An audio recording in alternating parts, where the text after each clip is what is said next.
اعوذ باللہ من الشیطان الرجیم بسم اللہ الرحمن الرحیم اللہم صلی علی سیدنا و مولانا محمد معدن الجود والکرم وعلی آلہ واصحابہ وبارک وسلم صلاۃ و سلاما علیک یا سیدی یا رسول اللہ وعلی آلک واصحابک یا سیدی یا رحمۃ للعالمین۔ گنبد خضرا 92 کے ناظرین، السلام علیکم ورحمۃ اللہ وبرکاتہ۔ امید ہے آپ خیر و عافیت سے ہوں گے۔ رب ذوالجلال آپ کو خیر و عافیت سے رکھے اور دونوں جہاں کی نعمتیں نصیب فرمائے۔ ناظرین کرام، نبی رحمت صلی اللہ علیہ وآلہ وسلم کے سارے صحابہ بڑی شان والے ہیں۔ سارے صحابہ میں سے ہم آج آپ کے سامنے حضرت سیدنا عثمان غنی ذی النورین رضی اللہ تعالی عنہ کا ذکر خیر کرنا چاہتے ہیں۔ حضرت عثمان غنی رضی اللہ تعالی عنہ کو رب ذوالجلال نے بہت مقام اور مرتبہ اور اعلیٰ شان عطا فرمائی ہے۔ آپ کی تاریخ ولادت میں ذرا غور فرمائیں تو آپ کی تاریخ ولادت ہے 576 عیسوی، اور آپ کی تاریخ شہادت ہے 656 عیسوی، 35 ہجری بنتی ہے 18 ذی الحج۔ آپ کا مزار پر انوار، مسلمانوں کے مشہور قبرستان مسجد نبوی اور گنبد خضرا کے جو قرب میں ہے جنت البقیع، آپ وہاں آرام فرما ہیں، وہاں آپ کا مزار پر انوار ہے۔ آپ کو دنیا سے تشریف لے گئے ہوئے آج 2021 میں تقریباً 1365 شمسی سال ہو چکے ہیں۔ آپ دنیا سے تشریف لے گئے۔ چوتھے نمبر پر آپ نے اسلام قبول کیا۔ روایات میں آتا ہے کہ آپ نے حضرت ابو ذر غفاری رضی اللہ تعالی عنہ سے پہلے اسلام قبول کیا۔ آپ اپنی خالہ سعدی بنت قریظ کے گھر بیٹھے ہوئے تھے کہ آپ کی خالہ نے نبی مکرم شفیع معظم تاجدار کائنات فخر موجودات احمد مجتبیٰ حضرت محمد مصطفیٰ صلی اللہ تعالی علیہ وآلہ وبارک وسلم کا ذکر خیر کیا کہ آپ اللہ کے رسول ہیں، آپ پر وحی اترتی ہے اور آپ کے دین میں خیر ہی خیر ہے۔ جو آپ کا حکم مانتا ہے اور آپ کا کلمہ پڑھتا ہے وہ کامیاب ہی کامیاب ہے۔ یہ باتیں آپ نے اپنی خالہ سے سنی، سعدی بنت قریظ سے، تو آپ کے دل پر ان کا اثر ہوا، حضور کی ذات کو سوچنے لگ گئے۔ خالہ کی باتیں ذہن میں رکھ کے نبی رحمت صلی اللہ علیہ وآلہ وسلم کی ذات کو سوچنے لگ گئے۔ آپ حضرت ابو بکر صدیق رضی اللہ تعالی عنہ کے دوست تھے۔ ان باتوں کو سوچ سوچ کے آپ جانتے ہیں کہ جب کوئی سوچ گہری ہو جائے اور کسی سوچ سے پیار ہو جائے تو پھر بندہ اپنے کسی جگری یار سے ان کا تذکرہ کرتا ہے۔ حضرت سیدنا عثمان غنی رضی اللہ تعالیٰ عنہ کے دوست تھے حضرت ابو بکر صدیق رضی اللہ تعالیٰ عنہ۔ تو ایک دن اپنی ان سوچوں کا تذکرہ سیدنا صدیق اکبر سے کیا جو آپ نے اپنی خالہ سے حضور کی ذات کے متعلق سنی تھی۔ تو سیدنا صدیق اکبر رضی اللہ تعالیٰ عنہ کب رہ سکتے تھے حضور کا ذکر کیے بغیر؟ جن کا تو اٹھنا بیٹھنا چہرہ مصطفیٰ کی زیارت ہی تھی اور حضور علیہ الصلوۃ والسلام کی وفا ہی تھی، بس اور کوئی مشن سیدنا صدیق اکبر کا تھا ہی نہیں۔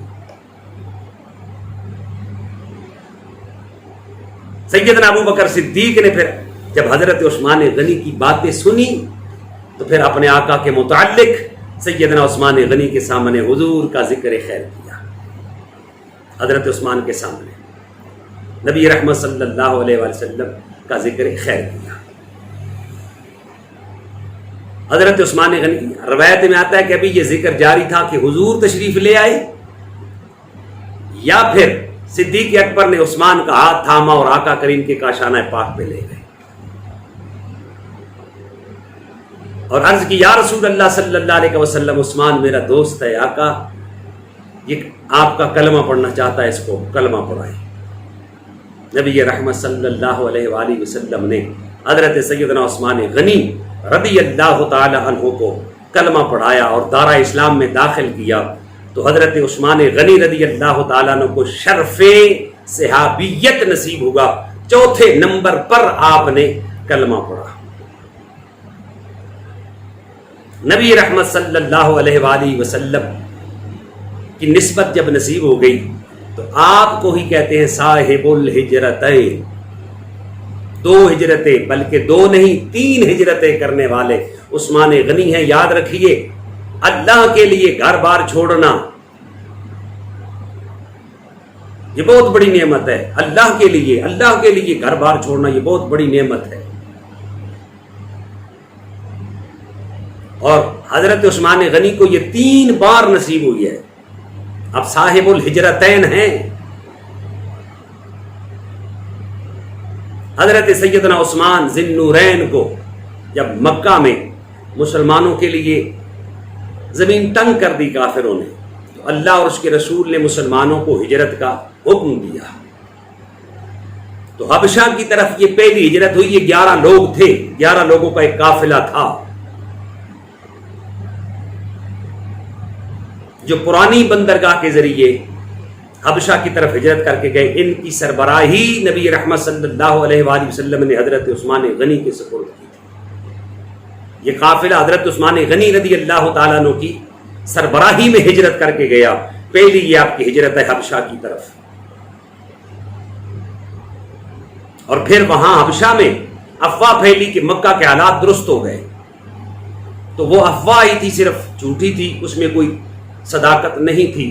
تو حضرت عثمان غنی آئے مکہ میں تو دیکھا کہ وہ تو جھوٹی افواہ تھی، مکہ کے حالات تو جو کہ تو ہیں۔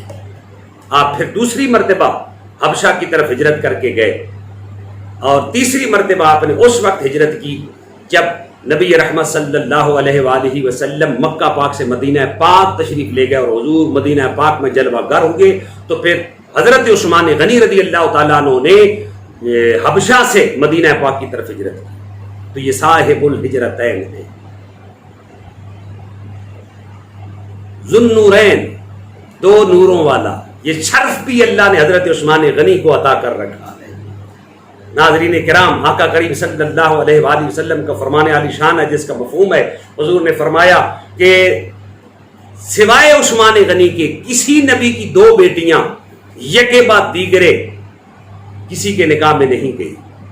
یہ شرف ملا ہے تو حضرت عثمان غنی رضی اللہ تعالیٰ عنہ کو ملا ہے کہ پہلی آقا کریم صلی اللہ علیہ وسلم کی لخت جگر جو آپ کے نکاح میں گئی وہ حضرت سیدہ رقیہ رضی اللہ تعالی عنہا ہے، اور جب ان کا وصال ہو گیا تو پھر آقا کریم صلی اللہ علیہ وسلم نے دوسری بیٹی حضرت سیدہ ام کلثوم رضی اللہ تعالی عنہا ان کے نکاح میں دی۔ اور یہ بات یاد رکھیے، اگر ایک بیٹی کسی خاندان میں جائے یا کسی گھر جائے تو دوسری کا رشتہ جب اس خاندان والے لینا چاہتے ہیں تو بیٹی کے والدین یا بیٹی کے گھر والے پہلے کیا دیکھتے ہیں کہ ہماری بیٹی ایک ہے وہ سکھی ہے تو پھر دوسری دیں، اگر وہ تکلیف میں ہے تو پھر دوسرا رشتہ وہاں نہ کریں۔ آقا کریم صلی اللہ علیہ وسلم نے حضرت سیدہ رقیہ رضی اللہ تعالی عنہا کے وصال کے بعد اپنی دوسری بیٹی عثمان غنی کے نکاح میں دی۔ اس سے پتہ چلا کہ عثمان داماد کیسے ہیں۔ اللہ اکبر! حضور کا اعتماد کتنا ہے حضرت عثمان غنی پر کہ آقا کریم صلی اللہ علیہ وسلم نے ایک بیٹی کے وصال کے بعد دوسری بیٹی حضرت عثمان غنی کے نکاح میں دے دی۔ 2 نور، ذی النورین، 2 نوروں والا۔ یہ کیوں کہا جاتا ہے آپ کو؟ اس لیے کہ آقا کریم کی 2 صاحبزادیاں یکے بعد دیگرے حضرت عثمان ذی النورین کے نکاح میں تھیں۔ حضرات آپ کے ذہنوں پہ ایک سوال رکھنا چاہتا ہوں، جس کی بیٹیاں نور ہیں اور نور کی وجہ سے ان کا داماد ذی النورین بن جائے تو باپ کتنی شان والا اور کتنے عظیم نور والا ہوگا۔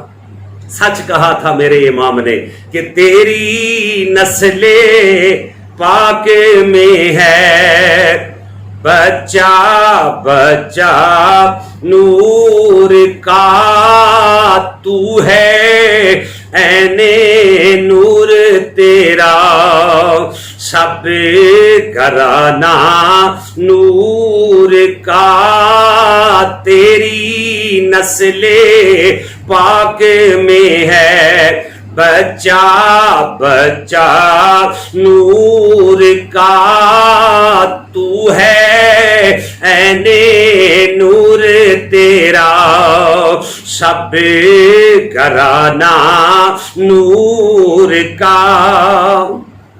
ناظرین، بیٹیاں نور ہیں، داماد کو ذی نورین کہتے ہو تو ابا جان کو بھی تو کہو نا، حضور کی شان کیا ہوگی؟ حضرات گرامی، غنی، مال خرچ کرنے کی وجہ سے آپ کا یہ بھی نام مشہور ہوا، عثمان غنی۔ اس پر گفتگو مزید نہیں کرتا، پھر کبھی اللہ نے موقع دیا کہ غنی اللہ بھی ہے، حضرت عثمان کو بھی کہتے ہو، شرک نہیں ہوتا۔ غنی اللہ بھی ہے، واللہ هو الغنی الحمید۔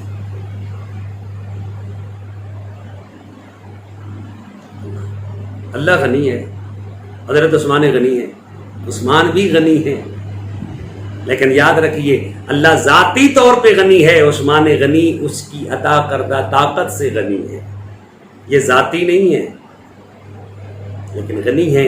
تو ہر بات کو ناظرین شرک کہہ دینا، یہ شرک ہے، یہ شرک ہے، جو مرضی جس پہ نہ آئے اسے کہہ دینا یہ غلط ہے، حقیقت تو نہیں چھپ سکتی نا۔ آئیے آپ کا شجرہ پاک سنیے۔ آپ کی والدہ ماجدہ کا نام اروا ہے، اروا بنت ام حکیم البیدہ بنت عبد المطلب بن ہاشم بن عبد مناف۔ عبد مناف پہ جا کے نبی رحمت صلی اللہ علیہ وآلہ وسلم کے سلسلہ میں شامل ہو جاتے ہیں، مل جاتے ہیں۔ یہ والدہ کی طرف سے بھی اور والد کی طرف سے بھی یہی جا کے عبد مناف میں مل جائے گے۔ آپ کی جو نانی ہیں ام حکیم البیدہ، یہ حضور کے دادا جان حضرت عبد المطلب کی بیٹی ہیں، اور حضور کے ابا جان حضرت سیدنا عبداللہ رضی اللہ تعالی عنہ۔ آپ بھی جب حضور کے ابا جان کا نام لیں، امی جان کا نام لیں نا، تو رضی اللہ تعالی عنہ اور عنہا ضرور کہا کریں۔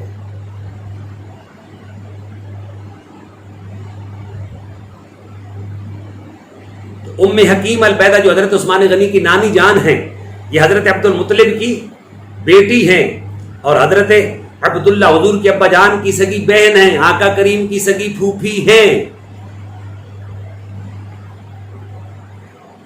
تو رشتے میں حضرت عثمان غنی رضی اللہ تعالی عنہ حضور علیہ الصلوۃ والسلام کے بھانجے لگتے ہیں اور بھانجے بنتے ہیں۔ آپ کے والد ماجد کا جو شجرہ ہے وہ سماعت فرمائیے۔ عثمان بن عفان بن ابی العاص بن امیہ بن عبد شمس بن عبد مناف، یہاں آگے حضور کے سلسلے میں مل جاتے ہیں۔ دونوں طرف سے، والد کی طرف سے بھی والدہ کی طرف سے بھی، عبد مناف پر جا کر حضرت عثمان غنی کا شجرہ حضور علیہ الصلوۃ والسلام سے جا ملتا ہے، اور حضرت عثمان غنی رضی اللہ تعالیٰ عنہ حضرت علی رضی اللہ تعالیٰ عنہ کے ماموزاد بھائی ہیں۔ یہ رشتہ بھی سن لیں، حضرت عثمان غنی حضرت مولا کائنات علی المرتضیٰ رضی اللہ تعالی عنہ کے ماموزاد بھائی ہیں، اور حضرت عثمان حضرت امیر حمزہ سید الشہداء کی بھانجی کے بیٹے ہیں۔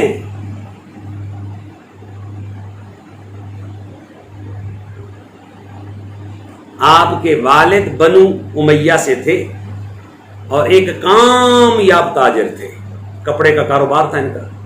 حضرت عثمان طائف میں رہتے تھے، حضرت عثمان غنی کی ولادت بھی طائف کے اندر ہی ہوئی،